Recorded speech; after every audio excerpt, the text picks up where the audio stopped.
Yuri, thanks so much for taking the time. I appreciate it. Thank you for having me, and good to see you. So what are you up Yeah. to these days? Well, what I've been up to, I just moved after living in New York City. Man, 23 years, a little bit more than 23, almost 24 years.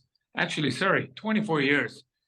And just a week ago moved away, actually 10 days ago, moved away upstate. Not too far, but upstate, living in the country. New York City going to shit, if I might just say, as a rabbi. Um, it's not safe. It's not safe environment for raising your children.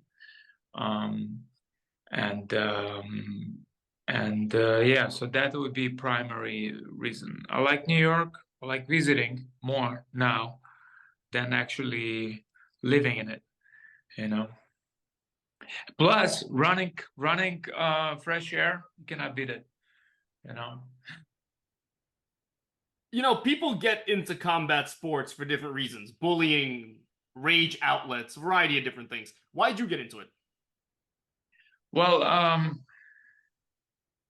I got bullied long time ago when I was a kid in Soviet Union, and my mom decided to send me to boxing gym. Um, and that was my reason. That's how I had my first meeting with boxing, and I fell in love with the sport, and that's it. The rest is history.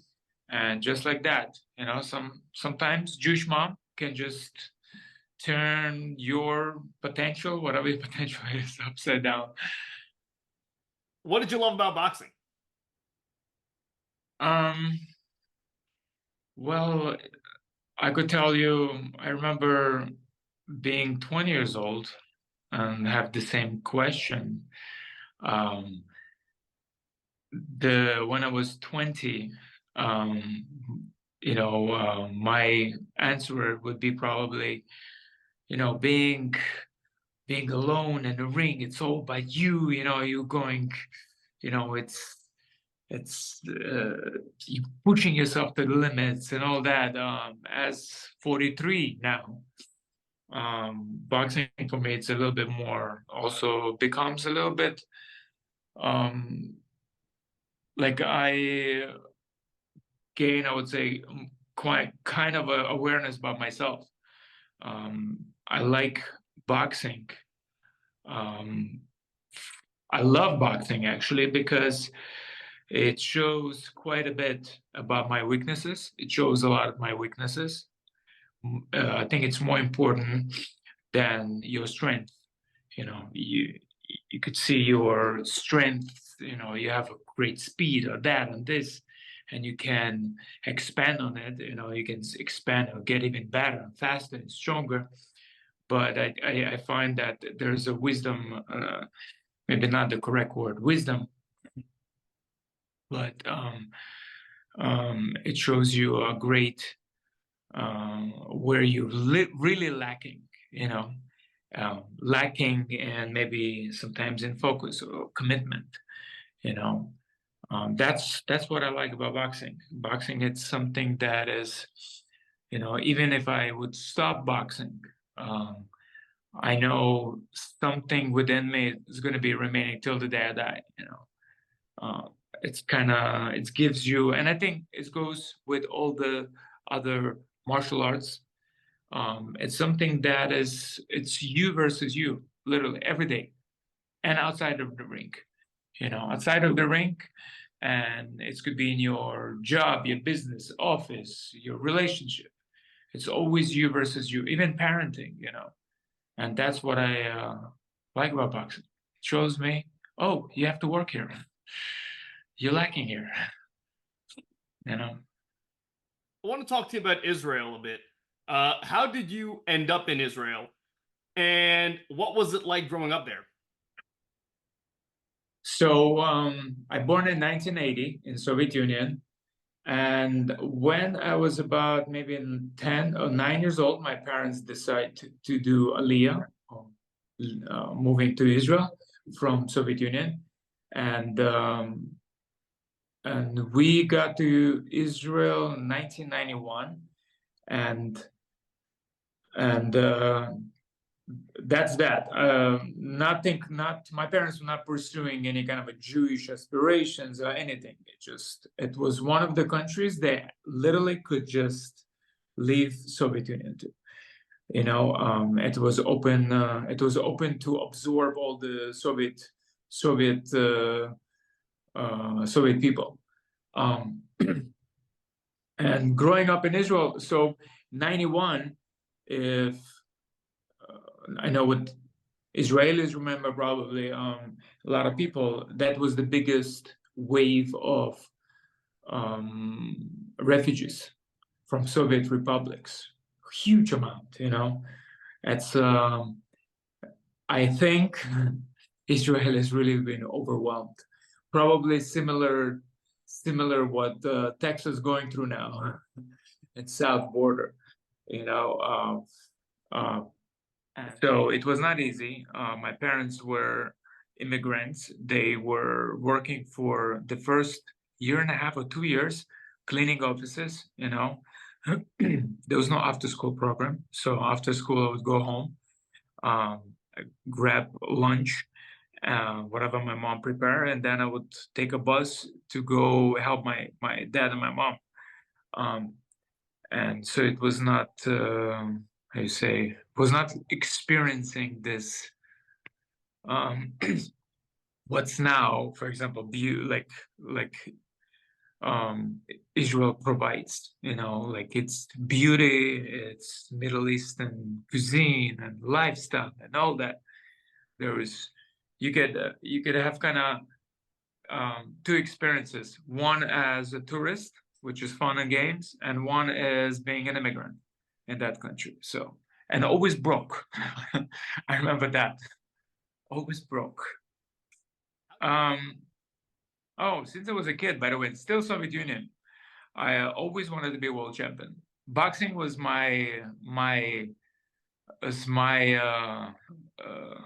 it's like my, I don't know, this kind of a sport. It was more than a sport. It was like something that I always wanted to do.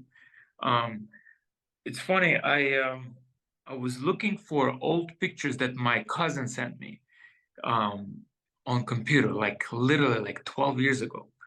And I was going through all these emails. And it's funny. Her dad, my cousin dad was a friend with my dad. And so she saw him a couple of years ago, maybe 5 years ago, her dad.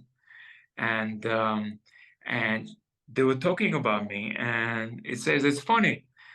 My dad's name Andre, and it says it's funny. Andre was saying when I met him in like 89 or 90, he says, "Watch, my son's gonna be world champion of the world."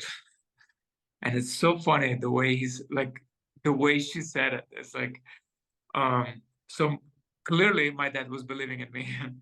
But I would say the big push for it, not push, I didn't have to actually be pushed. It was, I think in 1989, I think, or maybe 1990, they showed Mike Tyson fight when he fought. I don't remember, is it the first fight or second fight with Razor Radek. It was a Canadian heavyweight fighter, and it was that fight. I don't remember if it's the first or second. And once I saw that, and they translated, not translated, they showed the fight in Soviet Union. I was blown away. And at that time, I'm like, that's it. That's my sport. That's what I want to be. I want to be like Mike Tyson. How did you come to America? Oh, it's interesting, just in general, when people, have aspirations, they have dreams, they have goals in life. And it's interesting to look back once, let's say you achieve something, I wanted to be, I don't know, engineer or something, engineer and living in America somewhere. And it's interesting how life takes you. Life, I mean, like the godly force, the angels, whoever wants to put tags on it, life, let's just say, and takes you through challenges and gives you, sometimes headbutts, punches to the groin, and somehow years later you are achieve something. And looking back, and I'm like, holy shit! Like I had to jump through this crazy maze of different challenges till I got to this point. So boxing, my dream boxing just took me to United States. I became a three-time national champion in Israel, and I reached potential in Israel. Like your ceiling. And I knew, like, you want to be a boxer, you have to be in a place where boxing is big, and there is nowhere boxing bigger than United States. Saudi Arabia might bring biggest fights to their arena somewhere or whatever. But the history especially in New York, is rich. It's all the immigrants. It's an immigrant sport, where we even see that since decades, where even immigrants coming to this country, not speaking any language, and yet they are opening, I don't know, pay-per-view or the main event at pay-per-view, and not even lick in English. So, and I realized that I have to challenge myself, and I have to move to the United States. And that was already, I think, 97 when I made the decision, and my mom passed away at that time. And a few months later, I was just like, okay, done. I'm just gonna get a ticket. I'm not gonna get a ticket. My dad gonna get me a ticket because I was broke. My dad was broke too, but he was working. And I was working too, like on whatever jobs I could get. But my dad was supportive and sent me away. Now, you even when you became world champion, you became a superstar when you fought Miguel Cotto in Yankee Stadium. How big of a fight was that? How different of an experience was that? And was it because of the fighter, the event, or kind of everything in general?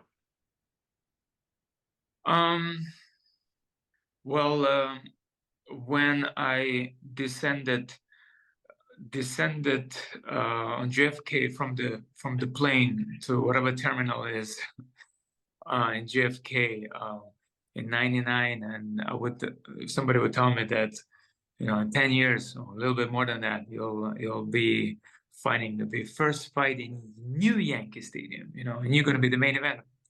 I was like, I would not believe no one. That's the dream, just too good. But the stars aligned. I was blessed with great people around me, and I was blessed not from the get-go. I was cursed. Before you get blessed, you're probably gonna get cursed a couple times um, till you learn a lesson, and the lesson you're gonna learn. Whatever it's gonna take, might take you one try, second try, third try, whatever it is. It's gonna be unlimited till you learn. And in the end, I was blessed with a great coach, a mentor. He was not just a coach or a trainer. Like today, you open social media, and you literally you'll see, what they call them, influencers, and let's say in social media. And I'm not looking down on anyone. you know. But somebody, let's say in boxing, you know, they would show you, throw this combination and 10 out of 10, you're going to score a knockout. So this kind of like silly things, you know. And those coaches would be like, I don't know, 15 years old, 16 years old, 17, maybe 18, maybe 22, maybe had maybe one fight, two fights, or something like that, you know. I was blessed. Like, so there's a lot of coaches right now, but there's not a lot of mentors in boxing. And that's having a mentor in boxing is just, you'd be lucky. That's like scoring a big time. Anybody could be a trainer, but not anybody could be in like a mentor. So I was blessed with Joe Greer as my coach, who told me from get-go. He told me, is one of his flying quotes. It says, Yuri, boxing is like a woman.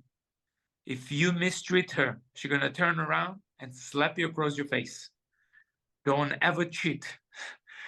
And it's true. And it was perfect because I don't have a mindset as cutting corners. I need to go full length of the preparation, whatever it is, the distance. So, and then of course my manager, Maury Wilson, who passed away 12 years ago, 13 years ago now. Yeah, and that's hard work, dedication, and great people around you, and that's what has culminated, winning the title and then fighting Miguel Cotto in biggest fight in New York at that time, you know. You've discussed in the past that you've had issues with promoters and other things. Is boxing, I'll put it bluntly, a dirty business? And if so, how do you fix it, if you fix it? Fixing it, well, there were rumors of, you know, like at least the talks about nationalizing it, you know, like boxing, make it like NBA, NFL, you know, when there's like one, I would say, government, you know. But then again, you I don't know how much is, you see, sports are beautiful, just in general, where that's what people love sports. You know, if you're looking in the audience, for example, you could say Jew, Muslim, Christian, whatever, they're going to be joining together for at least for a period of that game when nobody thinks about politics, you know, and they can enjoy something and they can be in unison. But once you're going to bring politics in boxing or politics in political arena, it's ugly, it's disgusting, it's a lice, it's a vile people. It brings the worst out of people. How to fix it? I don't know. Maybe when Messiah comes and when people are going to be fixed. Till then, no, corruption is just innate in human behavior, and that's what it is. You know. I was about to say, oh, national, maybe one man should be running the whole thing, but like, who knows? I don't know. Dana White seems like he's doing a great job with UFC, but I don't know. You know, I'm sure there's a lot of UFC fighters who could say otherwise, you know. So who knows? I don't know. I speak for myself. It'd be nice at least to, you know, to have honest people around you, or at least when they have your best interest and when they don't look at the fighters as a piece of steak, you know, that would be also nice. What advice would you give to fighters getting into the game now?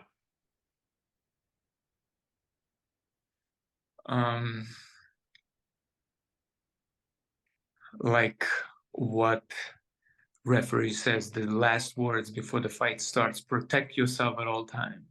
That should be always that should be always there in the mind, you know. That's it. Now, after you fought in the ring, and your career went on for several years after the Cotto fight, and you fought for another world title at that point, you became a rabbi, which very few boxers do. How did you do that? Yeah, I don't know how many boxers do that, or priests or imams. I don't know. It's actually, as a rabbi, you should not start your answer by "I don't know." So let me rephrase it. It was a kind of a combination of a lot of things. It was I started studying before I became world champion. Spirituality and Judaism intrigued me, and it got my curiosity and something that I could take from Judaism that it could be useful in the ring for me, specifically being, grounded, being, staying honest to yourself or to myself, to be specific, and later on, I realized that I want to expand on it, and I want to become a rabbi for purpose. Perhaps I could influence some kids to achieve, or at least to be part of it, of helping them with whatever issues they might face. So that was like kind of a way for me to pursue a rabbinical career. Now, some people say that inherently, right, religion and boxing, combat sport, are inconsistent, right? One involves violence, the other involves faith. What would you say to that? No, I think they should ask also George Foreman the same. I'm sure George Foreman already answered that so many times. I think it's when you kind of trying to, I don't know, you judge things from, I don't know, not even trying to delve deeper into things like that. For example, a lot of people could say golf is boring. By the way, me personally, I find golf boring. Okay. Because it's a little bit of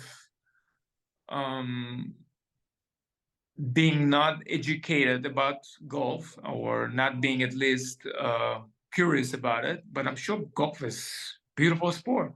There's a lot of things. There's, I'm sure, details, and I'm sure I've seen this little whatever the movie came out like 20 years ago with Will Smith and Matt Damon when it's playing the golf. So I've seen just a little part, but like there's so much to it. Same thing as spirituality or religion and sport. It's like there's nothing contradict with one another. And I think it's actually helps. It helps you in the ring to be more spiritually grounded. There's a aspect of, today we're living in a world where they trying to, I don't know, like God does not exist, or God is gone, and but imagine you as a human being, you're physical, you have your conscious mind, and then there's a spiritual mind, and imagine all these three facet of of whole you is all trained in unison, not contradict one another, and just moving towards your goal, and kind of simultaneously, um, one step at a time. There's no doubt. As soon as you have a doubt, don't do it. Whatever it's boxing or something else, wait till you not having a doubt, because the doubt it's really a kind of a first little poisonous bite of a snake, so to speak. How important is faith to human development?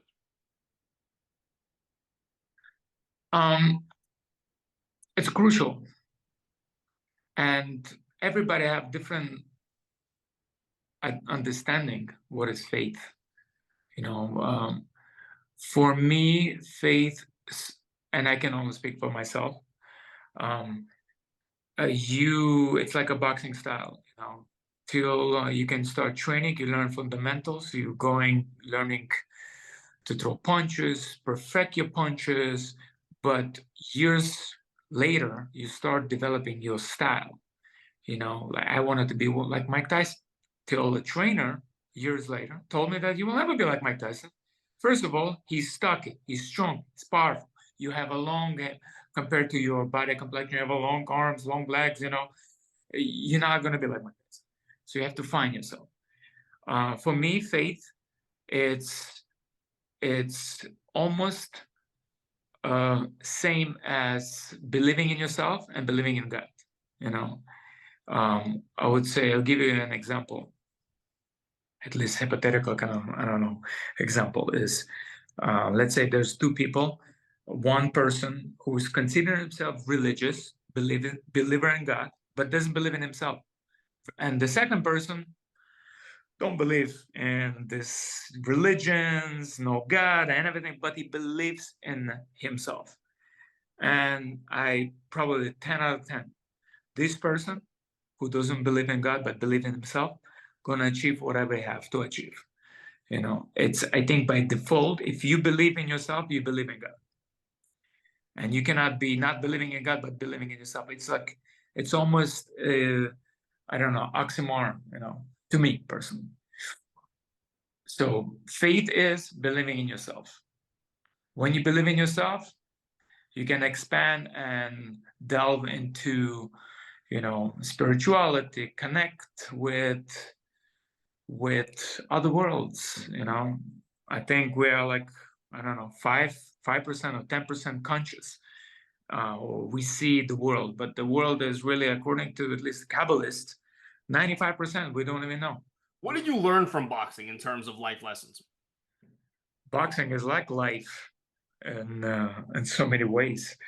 Oh man, you have to wake up early, and you cannot really, you have your sometimes. You know what I learned? I learned it's okay to once in a while to feel sorry about yourself and cry like a little B word, Sometimes, man, it's totally fine. You get your things, but then again, get back to the horse or back on your bicycle or whatever it is, the animal you're riding, and keep on going. That's what it is, and staying true to yourself. Sometimes you have to, brushing your teeth in the morning and look in the mirror. Look at yourself, and look at yourself. Are you looking at an old man, a young man, or it's so much how much you believe in it, which is your previous question. You have to trust yourself. You have to trust with what you do, because if you have a doubt, then take a break. Maybe this doubt gonna grow up and grow a little bit more and be, stop you on your tracks. So I learned in boxing that, okay, sometimes, yeah, you hit the wall, but take a step back, regroup, and then go back. That's a kind of a consistency. Consistency just in general in life. That's what I think kind of boxing showed me. Looking back on your life, you're 43 years old. You've lived in 3 different places. You became champion of the world. When you think back at it, how good does all that make you feel? Oh, definitely interesting. Like, make me feel good. How good it make me like. Look, yesterday, my wife ordered a whole lot of furniture. So yesterday I put something, and I'm like, I spent probably 2 hours putting this freaking bed. I thought it was gonna be quicker. I thought it was gonna be like an hour, 45 minutes. And I was putting this, and I'm like, oh my goodness, I'm getting frustrated. And so I started like thinking about like previous years, like early when I was moving, previous other times, and I was like thinking, oh yeah, it's kind of cool winning a world title, but it's so much more, so much more, so many more, so much more like experiences that lead me to winning the title.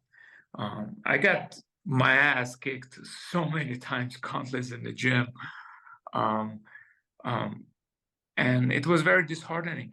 Like so many times sparrings, um, and really looking back, I know it's not part of the whatever your question, but I realized that, like, I've never really been a gym fighter, but I really, the day I have to look good is in the ring. It's not in the uh, boxing sparring match.